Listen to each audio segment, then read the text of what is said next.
This is another iROAR podcast.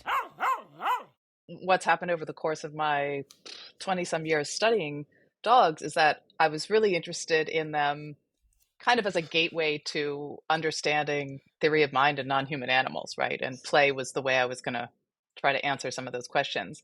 But then they became interesting in and of themselves, right? Mhm. Dog qua dog is what interested me, but also because of their role in our society and all this noise about how we're supposed to deal with them and these baked in ideas about what's best for dogs, which were coming at me suddenly, right? I had never really paid attention to them. I just lived with dogs, and everybody knows how to do that. And suddenly I was realizing not only did I do I have to question all those assumptions I had about what's best for dogs, how you should live with dogs, who the dog is in our house, but the science that I was doing or the ways I was starting to think about dogs was also um, adding new components to, or adding a new understanding, right? That was layered on top of this old understanding. So I feel like my entire career has been an exercise in like peeling off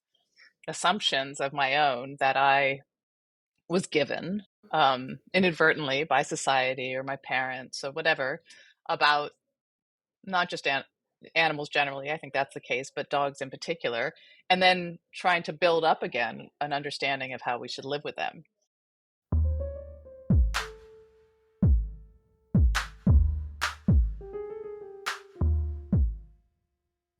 Welcome back to The Animal Turn, everyone. I'm delighted to be bringing to you today a bonus episode on dog cognition with Alexandra Horowitz.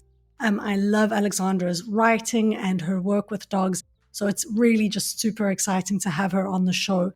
We discuss everything today from dogs' sense of smell to their capacity to play and how anthropomorphisms can sometimes skew human understandings of what dogs are doing. I even kind of get Alexandra in on a bit of a debate I've been having with my husband and ask her to settle that for us. It was an extremely fun interview. I found myself giggling a lot during the interview itself and while doing the edits to get it ready for you. I hope that you have as much fun listening to it. Let me tell you a little bit about Alexandra. She is the head of the Dog Cognition Lab at Barnard College, where she also teaches seminars in canine cognition, creative nonfiction writing, and audio storytelling. She's the author of the New York Times bestseller Inside of a Dog, What Dogs See, Smell, and Know, and 4 other books, most recently The Year of the Puppy, How Dogs Become Themselves. She lives with her family of Homo sapiens, Canis familiaris, and Felis catus in New York City. A really interesting and fun conversation. I hope you enjoy listening to it. And just a reminder that if you've got a spot of time, please make your way over to where you listen to podcasts and leave a review. If you don't know where to do that, head over to Podchaser, leave a review for this episode or for the podcast. It goes a really long way in terms of helping others find the show and support the show. And if you haven't heard, The Animal Turn now has a merch store. Please do not be making any unnecessary purchases. If you don't need a t-shirt, don't buy a t-shirt. But if you find yourself looking for and wanting a shirt, head over to our merch store. It's made with sustainable products and the designs have been done by our very own Rebecca Shen. Head over there, have a look at our t-shirts. The rat mug is my favorite one. So go have a look. I would love to hear your thoughts and ideas about what we have available. But enough of that. I hope you enjoy this conversation. Hello, Alexandra. Welcome to the Animal Tone podcast. I think I'm a little bit tongue-tied because I'm a little bit starstruck. So thank you so much for joining me on the show today. It's a complete pleasure. Thanks for having me. I'm delighted to talk to you today because I've read oodles of your books and I think the work you do is very exciting and I hope to one day be a writer that's as accomplished as you are. And my first exposure to your work was actually On Looking, and that book changed my world slightly. You know how many people I've told about On Looking? And for listeners, the kind of basic premise of the book is Alexandra does walks around the block with people who are experts in various things and just how differently they see the world or interpret the world. And it was incredible. I remember that. What do you call those people again who analyze text or the fonts? Right. So what did we call him? I mean, he was a font expert, the Yeah. typographer. I'm not sure if we Yeah. called him that, but yeah, And that was Paul just Shaw. so fascinating that he would look at different fonts and know the history of the font and when this was in vogue, and just a completely different way of seeing the world, and something that I wasn't alert to. And of course, one of your chapters was where you led your dog. Your dog took you around the block, and it kind of alerted you Hmm. to smell. And so, fantastic work. Thank you for joining me on the show.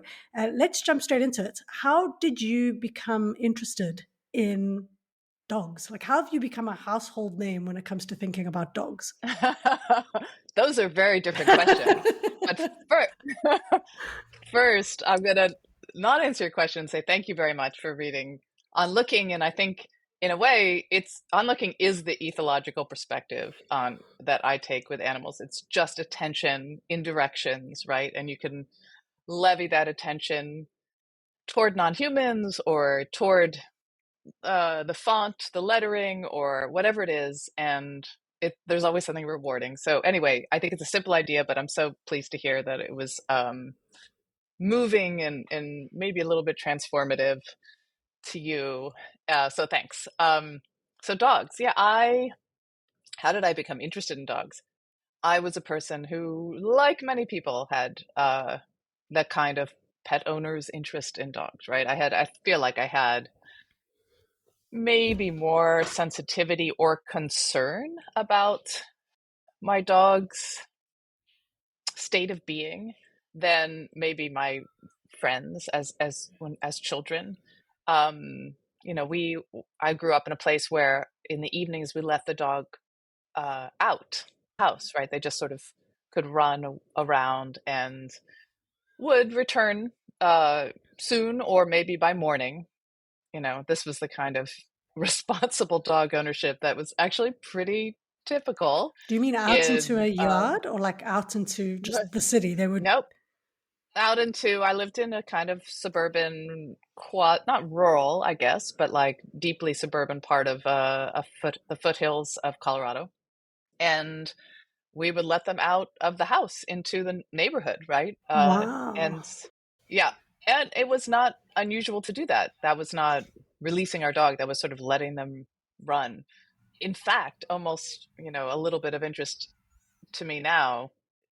The idea was sort of a welfarist idea, just not a very well thought through one, which is that they sort of want to be dogs and not be confined all day. So we did that, and I would worry about the dog, right? I would worry about him, and what was happening, how was he safe. Once in a while he was not safe. He got injured, he was hit by a car, etc. But I don't think I had any special idea that this was going to evolve into that kind of sensitivity and worry for a dog I lived with as a child, was going to evolve into studying dogs in any way, not in a Mm. veterinary way, not in a research way. It was only as a graduate student where I'd entered graduate school in cognitive science with an interest in cognition, and especially in non-human animal cognition, but not to study a particular animal, more just conceptually interested in how we know the minds of nonverbal others. Um, after looking for an animal species to study, that I came upon dogs. And it was only because I decided to study play behavior, which is a terrific topic. I know you've talked to Mark Beckhoff and was reading some of his work that partially inspired it. Play as an entry into understanding a little bit about the minds of others, because some play behavior is communicative, some of it requires the attention of others. And so I was looking for a playing species, basically. And I lived with a dog at the time. She was called Pumpernickel. And maybe after about 6 months of looking and sort of deciding, although many animals play, they don't always play availably in front of you. I was taking her out and seeing her play every day, right? I realized that actually this might be my subject, dogs.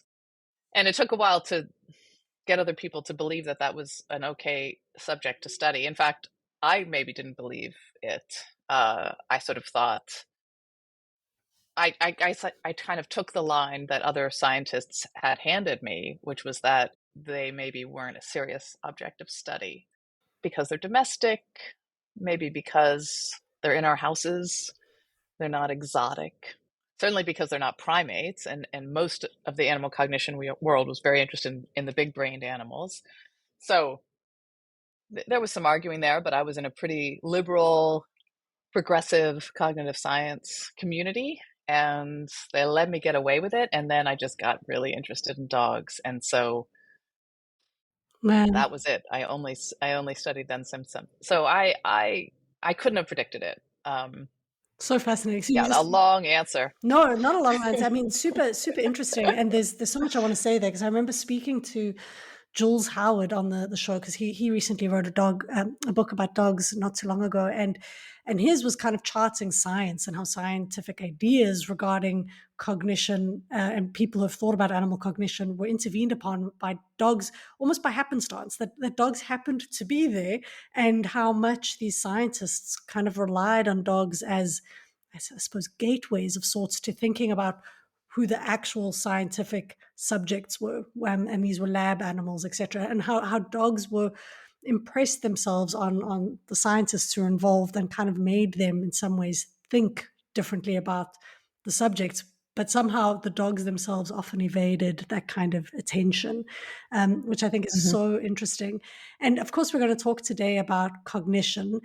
But before we get into that, your comment there about letting the dogs just go into the city kind of fizzled my brain a bit there because I mean, I grew up in South Africa in Johannesburg, a big city, so the idea of doing that never crossed my mind. But my interaction with Linus, who's my doggo here in Vienna, is so different to the relationship I had with my dogs in South Africa as a Mhm. kid, because we tended to have big yards, and when we let our dogs out, it was you let them out and they had their own like kennel or whatever in the backyard. But at nighttime, they slept outside. Whereas Linus, he doesn't even have that now. He's an apartment dog, so he's very much confined to our space, and but he has the benefits of walks, whereas in South Africa many people didn't walk their dogs, so our dogs whole lives were just our house and the backyard.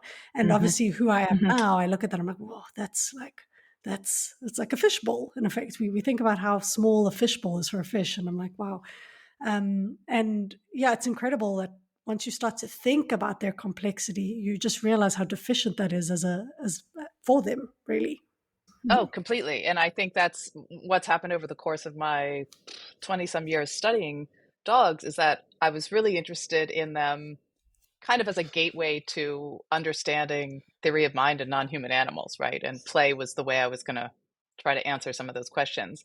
But then they became interesting in and of themselves, right? Mhm. Dog qua dog is what interested me, but also because of their role in our society and all this noise about how we're supposed to deal with them and these baked in ideas about what's best for dogs, um, which were coming at me suddenly, right? I had never really paid attention to them. I just lived with dogs, and everybody knows how to do that. And suddenly I was realizing not only did I do I have to question all those assumptions I had about what's best for dogs, how you should live with dogs, who the dog is in our house, but the science that I was doing or the ways I was starting to think about dogs was also um, adding new components to, or adding a new understanding, right? That was layered on top of this old understanding. So I feel like my entire career has been an exercise in like peeling off assumptions of my own that I was given inadvertently by society or my parents or whatever about not just animals generally, I think that's the case, but dogs in particular, and then trying to build up again an understanding of how we should live with them.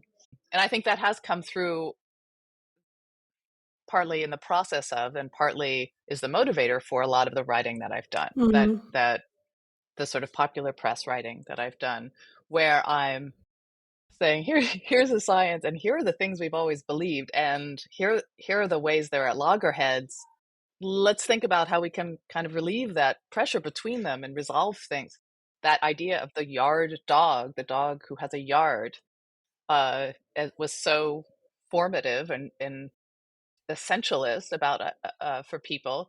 And now, and I still will hear actually that maybe an apartment is too small for a dog, right? Yeah, it is if you just leave them alone all day. This idea that the social life of dogs is more important. I guess the third way of thinking about it is some of my colleagues now study free ranging dogs. And in Europe, in particular, is where they study them. And that really highlights how unusual our how unusual the premises we come to living with dogs are. People really think that their life must be horrible. They must, they're strays. We even call them strays. Um, and, and in many countries, they're just rounded up or they're exterminated. And I have some colleagues that look at them and think also they can do what they want, right? Yeah. They don't suffer from the captivity of every own dog, where their lives are controlled by humans. And it started to get me think about, how do you balance that freedom, that ability to let them have choices and go and run off into the night without really releasing them into the night, which is dangerous, not fair to other people, and so forth. Yeah, it's so complicated and hard because, you go to, many parts of the world today still have these kind of, and people still have these looser relationships with dogs. I remember being in Botswana years ago where, village dogs, quote unquote, where they would hang out with specific families and there would be these loose kind of connections and affinities with one another, and care definitely happening both ways. But the dogs could kind of come and go when they wanted to. And I've read stories about people creating doggy doors that allow their dogs more freedom during the day to actually leave the house and come back. And there's something beautiful in that, because I think that the dogs have chosen you, really, and have chosen you again and again until they haven't. But like you say, depending on the society you exist in, that's just not feasible, really, for some dogs, and for some environments with the various transports and stuff. But it is just so complex and interesting once you start to compare free roaming dogs and stray dogs, and you start to ask these, I think, somewhat more political questions, because it is political. Did you anticipate in going into looking at Yes. cognition that you would be entering such a political space? Not in any way, right? I very much viewed science, I think science generally, naively, as a kind of step outside of philosophically, personally based opinions about how we should live our life, how we should deal with others, right? I thought, this method is almost mathematical, the scientific approach, versus those much more subjectively imbued approaches. And as it turns out, no, I just stepped into another very subjective field where a lot of people feel that they're being non-political, but they really are being political. Yeah. They're just wearing the cap of science. And so that was unexpected, and it's interesting to find myself changing as a scientist, having not just, one thinks of science as a sort of knowledge accumulating practice. That's sort of how what we're taught science is. And not only is it not always or even often knowledge accumulating, it's really just more of a reflection of the things we value at that moment in history, in my opinion. But also our perspective, or just sort of the stance we take vis-a-vis our science, is so much of the result that we get. So I just don't feel like we have our, a grasp on the truth at all, right? It's just another, I think, very good approach. I still want to be a scientist. I still believe in science as an approach, but the sociology of it and the politics of it are a deeply part of it. And I think we do it ourselves a disservice when we don't acknowledge it. Yeah, 100%. I agree. I mean, I love science. I think the ability and the capacity to think through ideas in a somewhat sustained way is important, but also to acknowledge that ideas of objectivity are not always as clean as we'd like them to be, or truth, as you said. It's not always, as soon as there's a truth claim, normally there's a politics or economics or something is sitting just around the corner somehow. Earlier on, you said that you found yourself throughout the course of your career trying to like peel back some of these scientific understandings of dogs while introducing potential other understandings of them. Could you give us an example of where you've felt that tension? Sure. One of the first studies I did when I really started turning toward dogs as my subject, not dogs as a way toward a conceptual understanding, was I started looking at these anthropomorphisms that people make to their dogs, of their dogs, that I make, that everyone makes, with respect to our dogs. And I just thought, well, some of those ways of talking about dogs, in this case, sort of about the emotional experience of dogs, could be subjected to a little bit of empirical probing. I might think that my dog feels jealous, but it's a little presumptuous of me to say that I kind of understand the emotional experience of my dog. So I took one of these kinds of attributions that we make, which is of the dog's guilt when they've done something wrong. I know you've had a lot of opinions thrown at you about this. Yes, absolutely. And I accept them because I very much feel like I just did a very simple, clean experiment on the guilty look, on what prompts that look that makes us say, oh, that dog is guilty. They're feeling guilty because they've done something wrong. And I'm very interested in that because when we say they're guilty, we're loading a lot into them. We're saying that they kind of understand enough about our moral code or the rules of our house, or that they can abide by those rules or violate them and appreciate how others are going to react vis-a-vis their behavior because of the moral code. I mean, it's a lot to put on them, and I'm not saying they don't have the capacity to have a sense of morality. I'm just saying I don't know if they do, and here's a look that makes us think they do. So I just looked at what prompts that guilty look.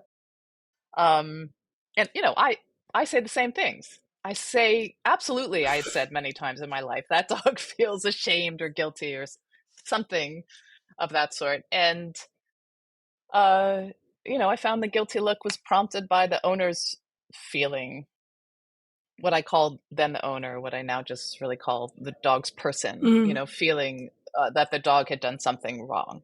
So the dog was reading the So it person was, more than the situation.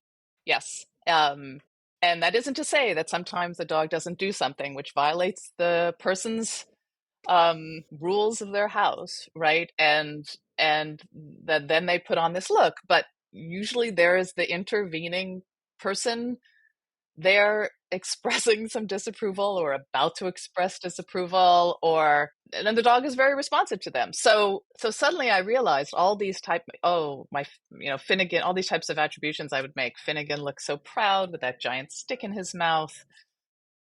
That was something I made with that kind of statement without even thinking. It just comes out, right? We automatically anthropomorphize them.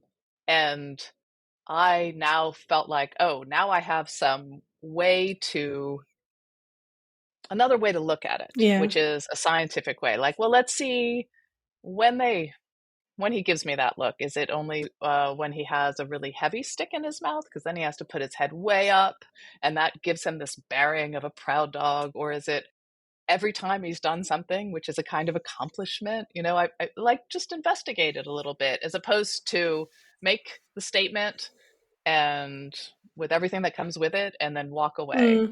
So the guilty look study was fun for me, and it was my first way of getting into the first time that I think I got into that territory of not just who are the dogs, but who are the dogs who we live with, and how are we living with them? What kind of statements are we making about them? And are those subject to some sort of scientific tickling. It's so interesting because the more we live with specific dogs, so Linus, I adopted him from a shelter. In the first 6 months he was with us, he was a completely different dog to who he is now. But over time, I've started to obviously read his body in a very different way. And I know, and I know that the word know here is important in the context of this conversation, that he knows he's doing something he shouldn't be, not in his guilty look at me, but more in the way he slinks away to do something. So he diverts us. Sometimes we'll be doing, and he will slink away into the kitchen because he knows there's something on the counter. He doesn't do the regular like walk to the kitchen where he's going to get water. He will like oil, like hug the walls and just slowly, stealthily disappear, and then we'll hear a clang, and So, I mean. And I know that the reason people push back is they're like, I know, Linus, don't tell me anything. But people feel strongly about these things. And I know oftentimes anthropomorphisms, we maybe overstate things, and we sometimes put things like shame and guilt into dogs. Have you found in general we tend to get it wrong? Or is there something for this, these types of spending times? My understanding of Linus is there something to be said for these anthropomorphisms as well?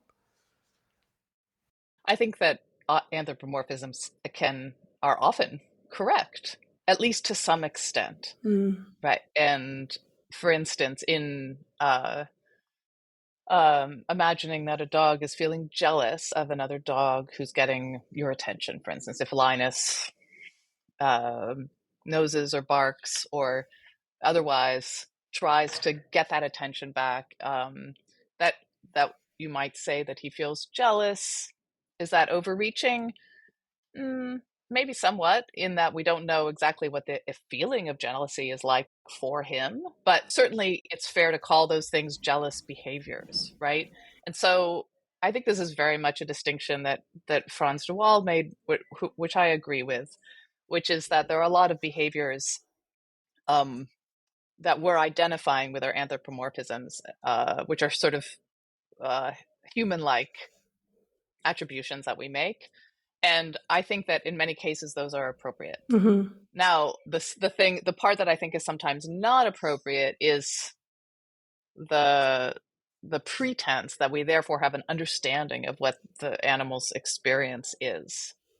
So just like another human's experience is opaque to us at some level, I think the animal's experience, the non-human animal's experience, is even more opaque, and we're usually not accounting for the species difference. We're just sort of assuming that if we can recognize a behavior as being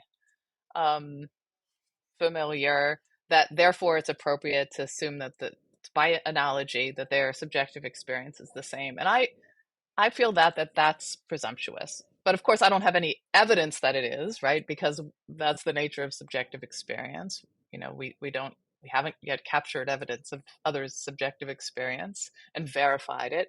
But I think that that's the part where I still want to push back and say, yeah, the anthropomorphism is inappropriate. But in most respects, I think anthropomorphisms have been with humans for thousands and thousands of years. This is our approach to sort of understanding non-humans, whether they're animate or not. And in many cases, it's a successful predictor of what comes next, and that's, so I think that it's often acceptable. I don't quite take that same scientific approach of saying they're completely verboten, but I don't think that they're helpful to us in our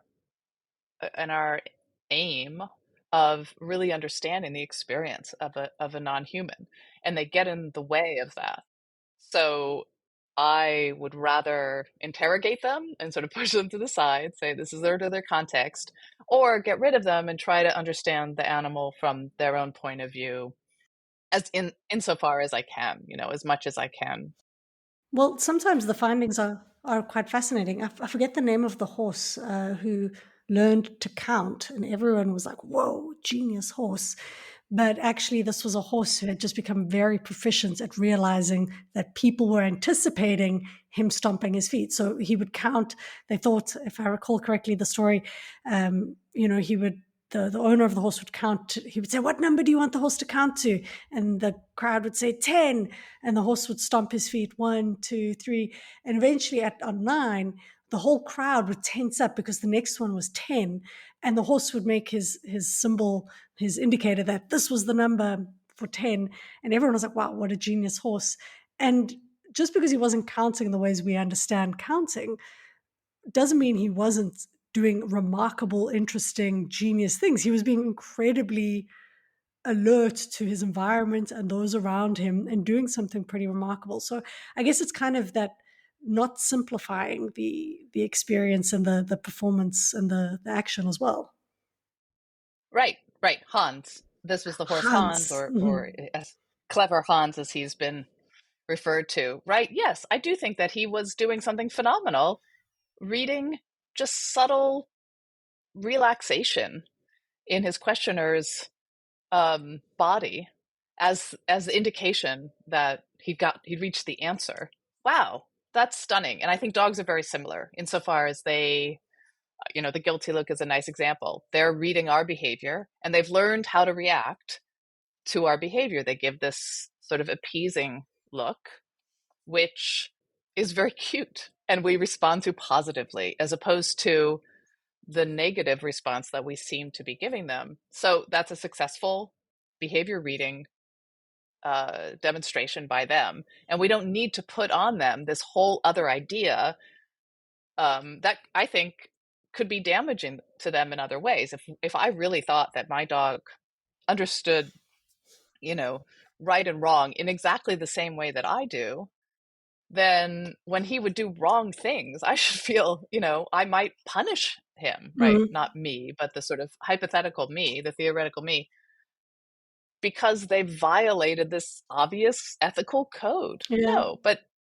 so as soon as you start making those assumptions, other things fall out and we start holding them to kind of human-like standards, which doesn't seem right to me. They should be held to dog standards, which are not lower, but just different than our standards. Yeah.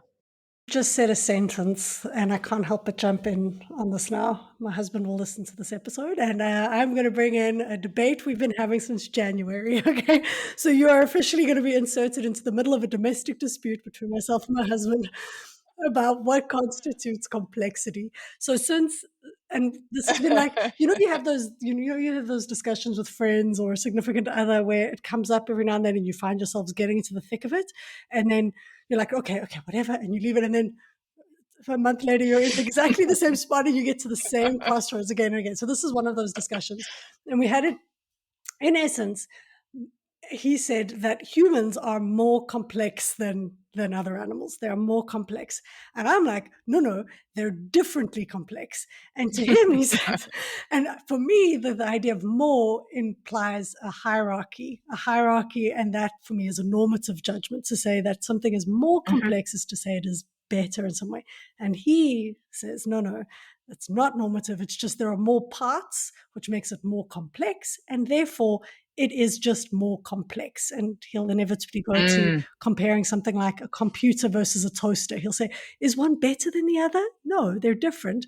But he'll say, still, a computer is more complex. Anyway, what are your thoughts on our domestic dispute?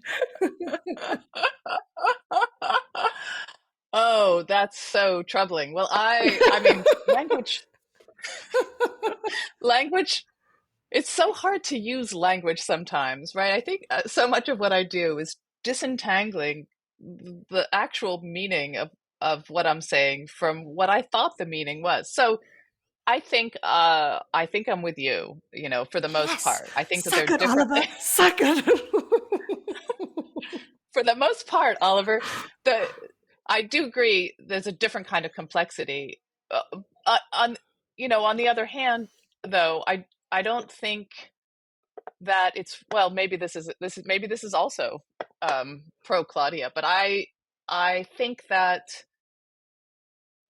to say something is more complex, it just comes with a lot of valuation. I don't know that I can take that valuation out of it, even though I literally agree with him that, yeah, the computer is just more complex than the toaster doesn't mean that computers, yay, toasters, boo. Mm-hmm. It's more that, but when it comes to animals, there's too much in the word complexity to just sort of benignly say it Mm-hmm. and pretend that it's not going to have a repercussion in terms of how they're dealt with, right? I mean, so, and anyway, here's another thing, Oliver. I I don't know how we can make statements about another animal's complexity without an understanding of the animal. Mostly, we don't know about other animals, right? There are a huge amount of perceptual capacities, which we apparently have very limited understanding of. Oh, a Exactly. pigeon might partly navigate by magnetoreception, but we haven't found a magnetoreceptor. So who are we to say that that pigeon is more or less complex when we can't even identify Mm-hmm. and exactly what kind of world they're living in, their umwelt, right? So Yeah. yeah, I guess when it comes down to it, I'm entirely on your side. But Yeah. I did see his one point Yeah. about in a world without any evaluations or repercussions of our use of words, saying that one thing is more complex than another could be fine. Mm. But I don't think we're in that world, and I also don't think we have enough knowledge about non-humans, Yeah. most non-humans, It's to say that. it's really tough because to his point, he'll say kind of, and again, I think it comes with value judgments that you look at humans as a species, the things we've been able to do, for example, and this is always the thing that comes up, the kind of superiority idea. We've been able to build cities and develop philosophy and develop histories and accumulation of knowledge in this kind of way across generations. But I appreciate that. But the reason I think it's different complexities is elephants pass down knowledge through generations. They can literally feel rumbles across grounds through various. This is a complexity we can't understand. So to apply to it's differently complex. It's not more because that's my kind of Yeah, thinking. and I agree, but also we have developed we value history, so Exactly. we develop things, and then we develop evaluation, which just looks at those things that we've made. And by the way, we might also be a species which exterminates ourselves, faster than most species ever have. So in this kind of explosion of capacities as we judge them, we might also have written our apocalypse. So I'm not sure that in the end we will come out seeming more complex after all. But I do think it's interesting because cognitive science and sort of the study of animal cognition, which is, I think, I consider myself an animal cognition researcher, very much has always been looking for the things that humans have, the capacities that humans have, and if any non-humans have them. In fact, that's how I started studying dogs, right? I was looking for theory of mind in non-human animals. How could you find it without in a non-verbal animal? And the reason we look for something like theory of mind is I find it sort of interesting conceptually, but also because we value it. We think that it's important and complex, and society is built on understanding of others, and we value society the way it's Mm. way it's constructed. So it's all of this, do elephants have histories and grief and communicate in ways other than we do? Yes, but also I am very open to the possibility that the complexities of their life that are valuable to them are ones which we wouldn't even see. Yeah. They're not just sort of our culturally provincial, culturally local ideas that we're just searching for in non-humans. So, like our inability to see outside of ourselves and our own cultures, because we're always human. Our Yeah, ability to see outside of ourselves and our own cultures and societies might be preventing us from actually seeing their evaluations and there are limits in effect to what we can perhaps see. I don't know. I think so. And if the premise of my scientific investigation is let's go see if non-humans have any special human traits, I sort of already know some of the answer to my question, which is that I'm not going to find another like human, in a pachydermic suit, Yeah. right? It's going to be different in some way. And so, why have I already started my investigation, which was ostensibly with interest in non-humans, by saying like the only interesting things are the human set of things. So let's go see if any of them is anywhere else in the animal world. That I'm shooting myself in the foot. Yeah, it seems so obvious when you say it that way. It took me 25 years to even start to think this way, right? But it's hard. It's so entrenched. So the ability to think differently is not something that's obvious to us, right? Like it is a struggle to think things differently. It's not something that just is apparent, especially when I think established thoughts and ideas have said this is the way it's done. This is the way it just is. To think differently becomes really hard. And furthermore, you might have to get a certain amount into the discipline before I start to see its parameters Yeah. fully, right? Like it was maybe harder for me to see that from outside as I'm learning to become the scientist, the researcher. I'm just trying to understand what it is to be that and then to do it, to enact it. And then you start to see, the fraying at the edges, but only from within it have I been able to see that. So that process is interesting.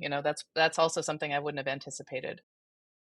So something I probably should have asked you half an hour ago is if we were to define cognition, and things like theory of mind, what is cognition? When we say cognition, like what is it we're actually talking about? I mean, animal cognition, we're talking about thinking, right? Representations. And it includes a number of types of mental capacities. So it's like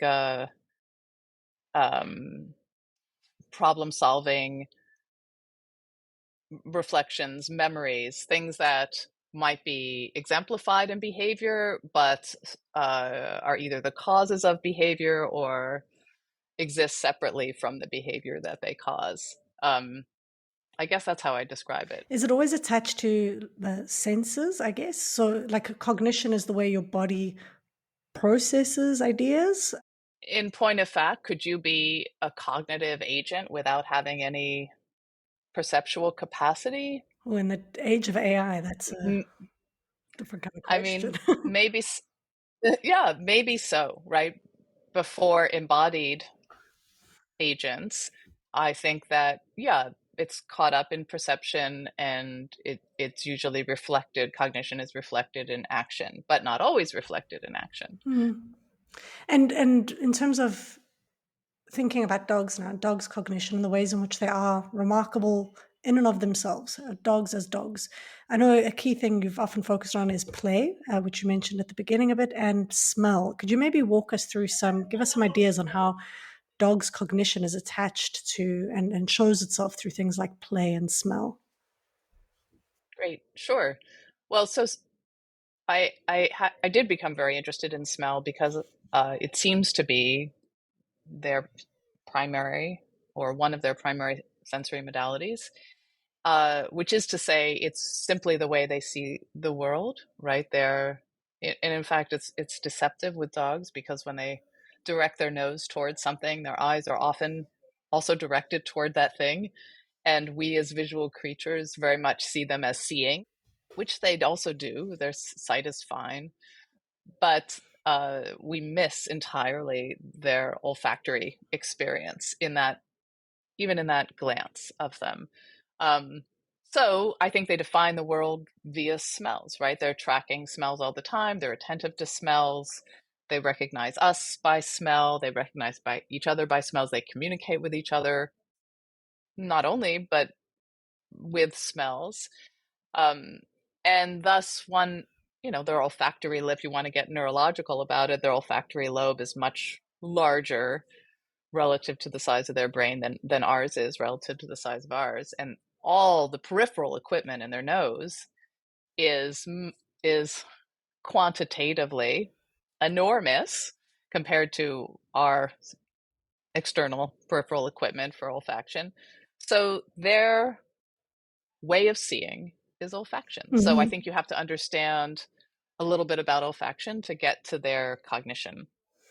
So a lot of our studies, our little studies that we do, are about just presenting them with different olfactory stimuli and seeing if they discriminate them, if they can associate them with their source, for instance. But I still really don't understand that much about living in an olfactory world. So I feel like that's a learning curve for me. It's kind of mind-boggling. Play, Sorry. It's kind of mind-boggling yeah. to just think about the world through smell. And I remember, it's like Nagel's essay of, how he said trying to think like a bat or understand a bat's experience seems impossible. And I think it's still possible to strive for attempts at understanding a bat's experience or a dog's experience. But I remember reading when you said dogs' sense of smell is their primary sense, and maybe they'll confirm something with sight or with their mouths, right? But they'll often, something that'll direct them is genuinely and oftentimes their nose. And it's just trying to understand like a mental map to see with smell what that must be like, the differences of colors we see. Or like even think about a dragonfly. A dragonfly can see so many more colors than we can see. And it like boggles my mind that there's more than what I'm capable of. Like, I don't know how to think about that. But smell, it's just, it seems so absolutely confounding. The idea that they can perceive their world. And didn't you give a stat somewhere that it's like 1 part mustard to 1,000 part hot dog, and the dog can still smell the mustard or something, which is just Sure. remarkable. Remarkable.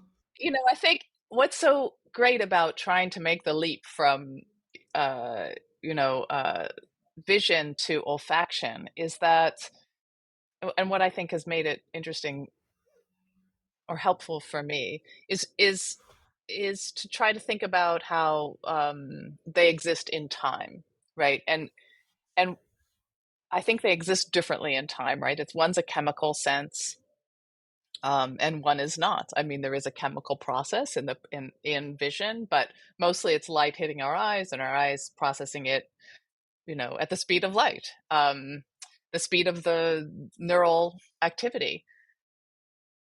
Olfaction, like taste, right? Like you only taste something when it sort of comes into your mouth, or you imagine it. You aren't tasting the world right now, right? Although there are, of course, animals who are sort of tasting. Aquatic animals who are sort of tasting all the time. So that chemical sense, something has to get into the nose in order to be smelled, means that you have to kind of actively interact with the world to gather these smells, and that's the sniff. And it also means putting your body in a place where they can do the sniff. Which is groundwork. And it also, yeah. And it also means that the thing you're smelling might not have just happened, right? So a scent on the ground that Linus is noticing when you leave your flat is not, it hasn't just been laid there. Maybe it was laid there, from the gland of the foot of a dog who passed an hour ago. And so in detecting that in this moment, they're also kind of being made aware of something at a previous moment. And there's this like looser sense of what's happening, right? For Linus, that's happening, that dog had passed, and that's his moment right there. And then maybe he sticks his nose in the air and smells another dog he knows down the street, who's, with the wind pushing towards Linus, whose odor is being carried on the breeze. And even before you see the dog, you can smell the dog's approach in the future, Mhm. right? So that what's happening for them is going to be in sort of that moment is going to be looser than our visual moment. We open our eyes and here is the world. And for dogs, they have to go collect sort of what the world is. And it will also represent things that happened in an active past Wow. or are upcoming, right? So it seems to me that thinking about that, how perception can change your sense of time or even space, that helped me to try to understand. Nagel's right. I don't know if I'm getting into the, what it's like to be a dog exactly.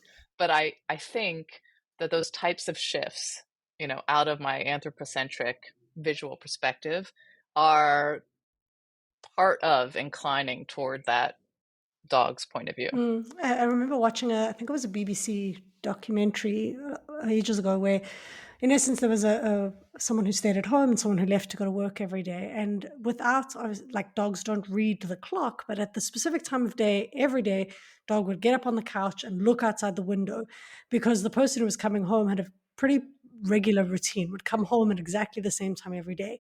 And in effect, the scientists involved in that ended up realizing that it was the smell. It was the fade of the smell throughout the day, that when the smell reached a particular threshold or decrease, the dog knew, oh, it's this time of day. So that's a time perception. It's an understanding that something is moving and happening across time, which is so they can tell the time. The same way we maybe used stars visually at some point, or the sun, etc., to tell the time as it moved across the sky, they're using smell to figure out temporal understandings of their world, which is just incredible. Because mornings and stuff do also have different smells. I think even to us, we can smell the difference. Yes. Rain just before it comes or just after it comes, or a hot summer day, or a winter, the crisp of they've got different smells. We just can't. And there's something pleasurable in those smells, but we don't. I guess we don't envelop them in the same. It's the same anywhere near the same extent as dogs do. Yeah, we do have a lot of capacity that is underused, I have to say. And part of my not entirely scientific, but more, I guess, experimental approach to understanding the dog's point of view is to have just gone and smelled things a lot more closely and a lot more often and paid attention to smells in my own life, right? I smell my friends. I kind of can recognize my friends now. These are close. These are close friends. Now, I mean, let's say, and I think the thing is, again, it comes to what the society values, and we don't value smelling as much as we value vision. I think that's changed a little with COVID because many people lost their sense of smell temporarily or even permanently, and then suddenly remarked on what a loss it was. And I completely understand it would be a huge loss, even though I think people rate it the sense they'd be most willing to lose out of all of the senses. But we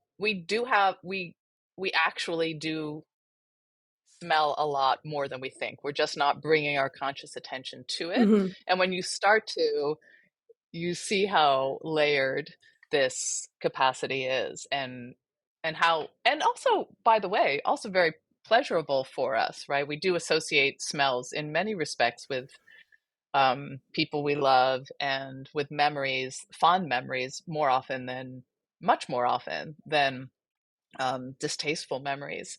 So I'm a little surprised we don't use smell more, but Freud thought very much that civilization was made by our becoming bipedal and our getting our noses out of things, right? And that there's something very, Western civilization like about not smelling.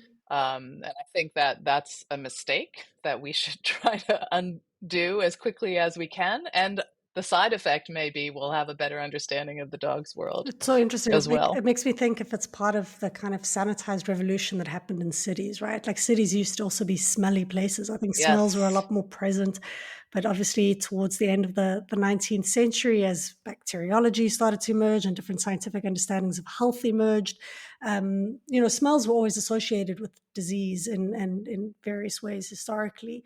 So I think, I'd love to do a season just focused on smell, because I think when you just focus on these, a whole different kind of history and dynamics open up. But of course, the cities became more sanitized spaces, and smells became, I think, associated with disease, or even like working class, etc. The more smelly it was, the more negative it was, and only I think valued smells were cultivated smells, roses, perfumes.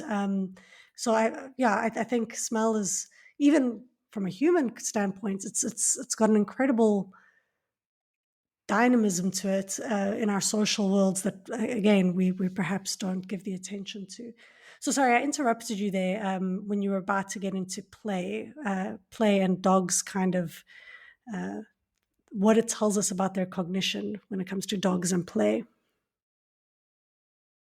Well, I was studying play in order to better understand how they used their communications with each other. And play is just a context in which, because it's very high paced, this sort of rough and tumble play or chasing play, and because you use in play a lot of behaviors that are used in non-play and have serious meanings, like biting or tackling or jumping on, and often are antagonistic in those ways, you sort of have to frame the play with a statement, a mutual understanding that this is that everything that happens within this doesn't have the meaning it's meant that it does in the rest of our lives, right? So everything happens after this play signal is untrue. Mm-hmm. It's playful, and we do the same, right? If you might have wrestling play with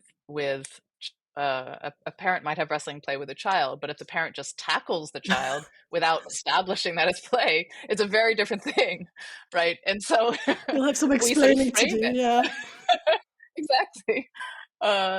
The police are going to come around. So we frame it, and so my interest was in these framing communications, play signals, how they were used, because they are widely used in animal play and in dog play.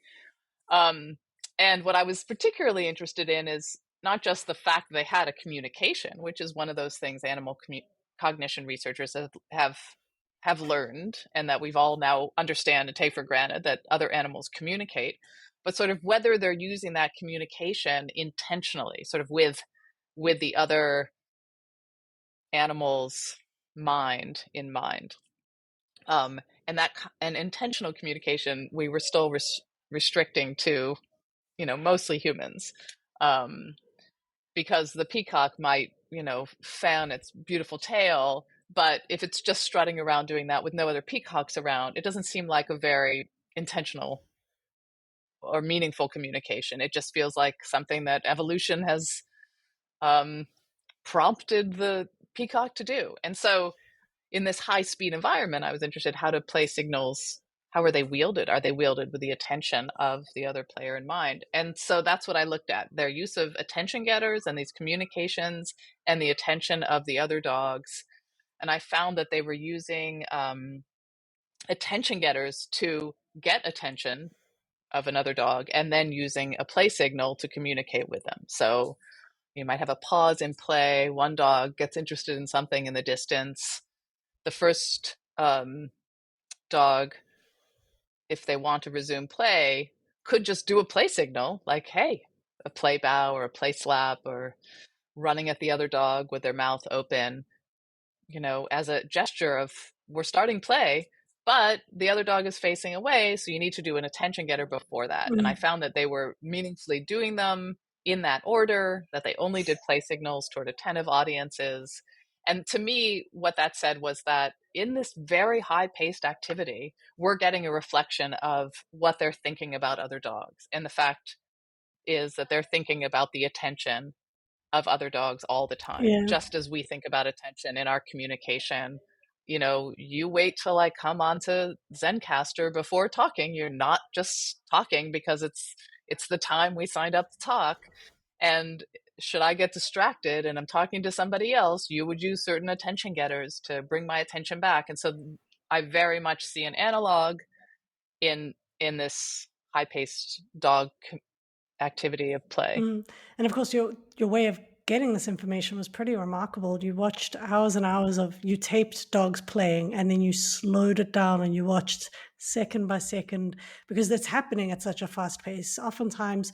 And I think this is something remarkable in your work, is that you draw attention to how quickly dogs are gathering details and attention. And it's oftentimes, I think, faster than our perception allows for. So amongst themselves, they're doing all sorts of things that just we're not even picking up on, the attention getters, or we're simplifying because we're just not necessarily operating at the same pace as them.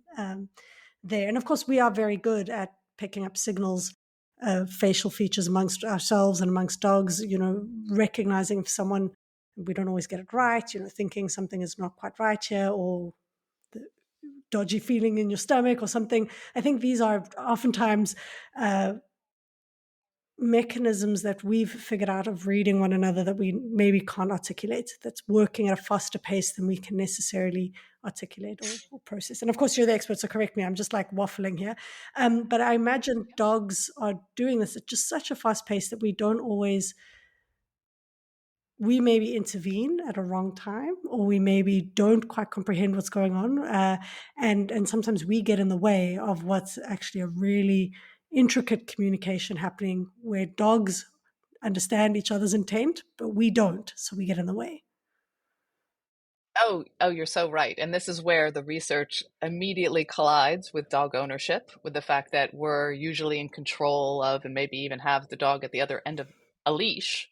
We're controlling their behavior in some respects. And because we don't see the intricate dance that might underlie an interaction, we prophylactically pull them away, right? Or we also have words to describe play. I've even in my lab, in studying play, I will have researchers who say, "Oh, they're fighting," right? And if it's not play, then they see a fight right away.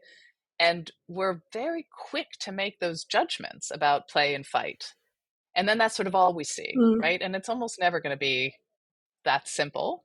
And so in making just kind of an immediate judgment, we're restricted in seeing what's more complicated underneath. Yeah. So, that's why I think I've been able to write about the science effectively, is that the science gets immediately translated. I'll be studying something.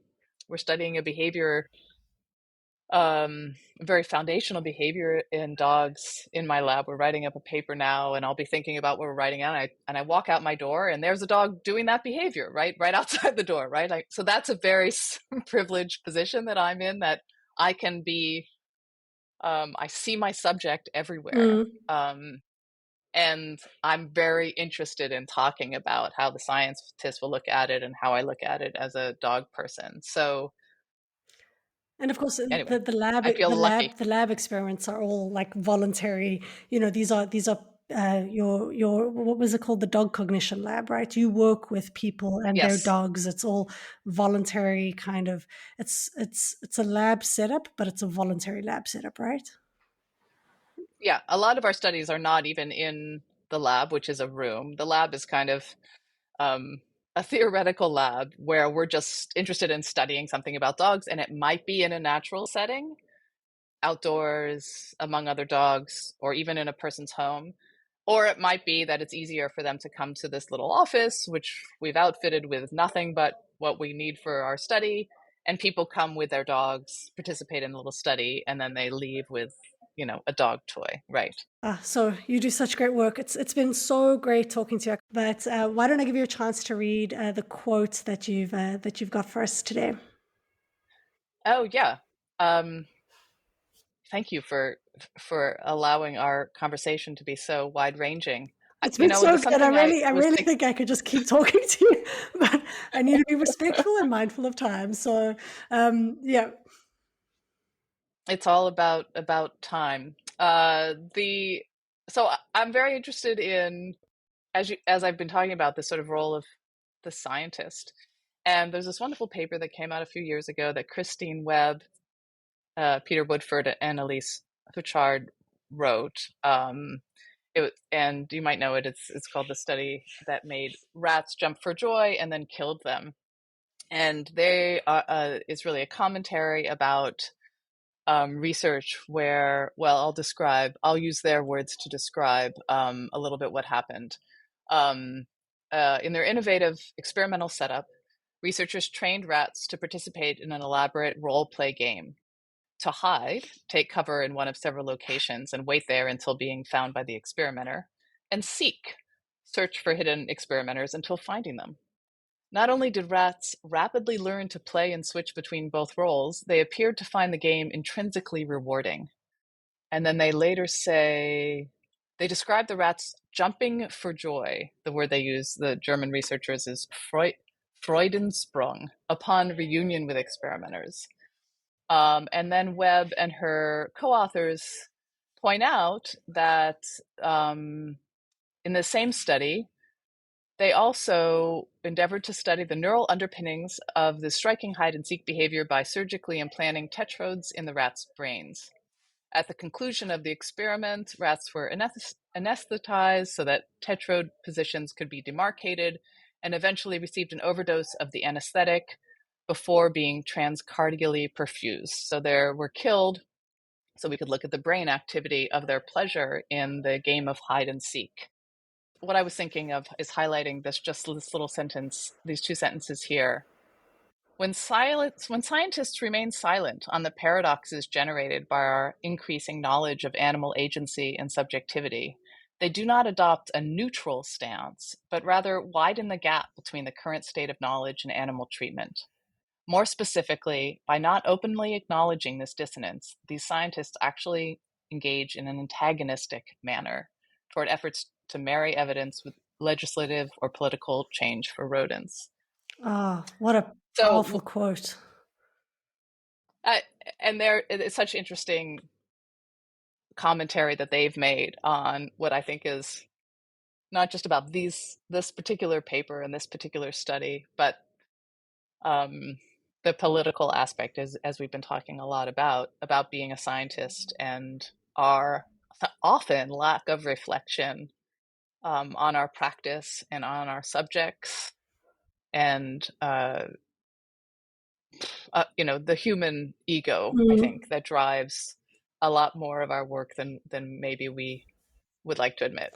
Yeah, it's remarkable, and I think it's their focus on rats. I know today's episode is primarily focused on dogs and dog cognition, but it just goes to show, rats are probably rats and mice are one of the most studied animals in the world, but rarely for them in and of themselves, for their own sake, for what it means to be a rat, what it means to be a mouse. And it just goes to show how the vision or the goggles you have on when you're asking a question or you're undertaking that analysis, as you said at the beginning, can greatly shape what kind of findings you're finding. If you're not interested in the rats for the rats' sake and those are not the answers you're going to find. And you can actually be blind to what's really fascinating and interesting in front of you to serve your own purposes. I think it's really beautiful to bring it back because, of course, like rats, dogs have also been subjected to numerous lab experiments in the name of science. They've been,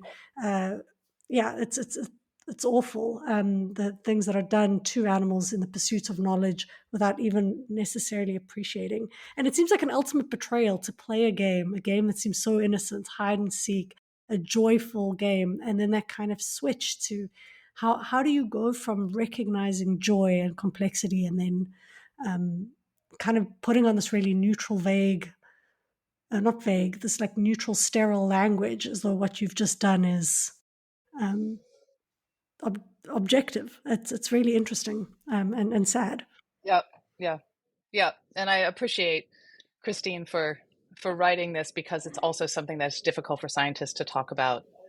Our position and to the importance of questioning what we're doing all the time, right? And I very much think with dog science that the only reason that I do it is to understand the dogs. And then the second thing I want it to have happen is that understanding informs how we should live with dogs. And it's getting, at some point maybe I'll change my mind, but it's getting harder for me to see it to be justifiable to use animals in any other way, but to understand them to improve their lives and our lives with them, right? So dogs, rats, it doesn't matter. No difference for me. I chose dogs. They were a convenient sample. I love to live with them. I love to know them. But rats are fabulous olfactory creatures as well, and societally, we've made such interesting choices and I think those deserve more questioning. And I think what's really interesting when you bring up perhaps animals that are really close to us or animals who are controversial, people have strong opinions about them. So maybe as a scientist, your capacity or ability to kind of plead a neutral card becomes a lot more difficult, right? When you're speaking about dogs or a subject that a lot of people have opinions on and strong opinions on, just to say I'm doing the science or the evidence says, people are not going to be very responsive and people will continue to push. So I guess if we're unable to have these conversations about animals who are so close to us or animals that we have such strong opinions on, how are we going to have these conversations about animals who are not near to us or not close to us, or that we don't have these perhaps closer understandings of? Then we do just kind of sometimes take the evidence at face value. Oh, what they've said about these animals' experiences. And of course, that's to I'm not trying to diminish the kind of arguments and debates that happen within scientific communities. This is not to paint scientists as some kind of like demonic group. Of course, there's a lot of debate that happens, and you're evidence of that as well, showing how debate and science can also push ideas forward. So really, really fascinating. Thank you so much for the quotes and for talking with me today. What are you currently working on? And if people want to learn more about your work with dogs and the Dog Cognition Lab, how can they do that? We have a website, dogcognition.com, and if you're in or around New York City, you can come and visit us at Barnard. And every year we're doing new studies. Right now, actually, we're in the middle of a study looking at dogs' recognition of emotions of conspecifics, other dogs, by smell, because I'm always trying to probe, what their olfactory experience is like. So we're seeing if they kind of distinguish the smell of emotions of other dogs. And that's a study where dogs just come in and smell a few things and we know what they do and then they leave. But every year we do something new. I'm sure we'll do some naturalistic experiments. This last year we were studying shaking behavior in dogs to see when they shake, what valence it has for them and what happens before or after they shake, the sort of wet dog shake. And that was a lot of fun and very informative. So we welcome people coming by with their dogs if we're running a study, or just, looking at what we've done online.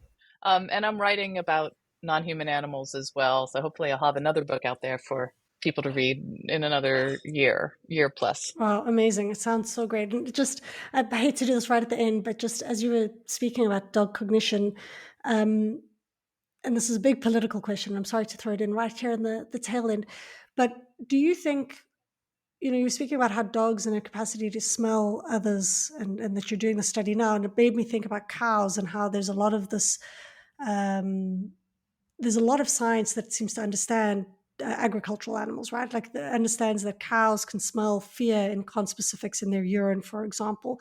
And a lot of this has come from agricultural sciences. So actually there are some animals where we, I think, know a fair bit about their cognition, but again, putting on perhaps a different lens, like an economic lens. Is that a fair assessment? Like, do we actually have a solid or better grasp on other domesticated animals like cows and pigs and chickens? Or, I'm sure there's still a great deal more for us to do there. But because of agriculture and economic interests, have we found that we actually know a lot more about them? In some cases, yes. There's especially, in Europe especially, there's been a lot of applied animal welfare science where people are looking at farmed animals in particular and asking these really interesting questions, because it hasn't been under the umbrella of cognition and dogs are not typically farmed animals. The same methods are often not applied to dogs, right? The study of dog cognition just grew up under another bailiwick. It was sort of under the umbrella of comparative psychology, really. And so the kinds of questions we asked were more comparative psychological ones. But yeah, often, insofar as there are questions about their emotional health, which might lead to their sort of well-being or a greater or lesser cost for a farmer, sometimes there have been questions asked and answered about farmed animals that haven't yet been asked about our pet animals. So interesting. Another conversation for another day. Thank you so much, Alexandra, for joining me today. It's been a delight talking to you. Thank you so much, and I look forward to the next book. Thank you so much, Claudia.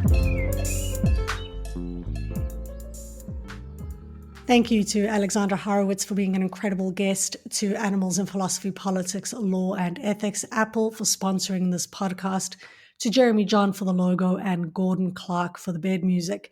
Thank you once again to Rebecca Shen for her design work. This episode was edited and produced by myself.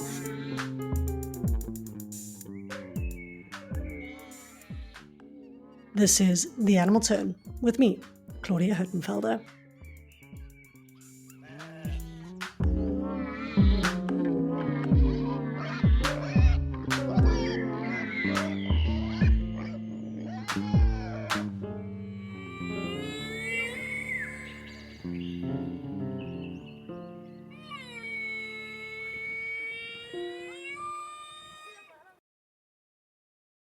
For more great iROAR podcasts, visit iROARpod.com.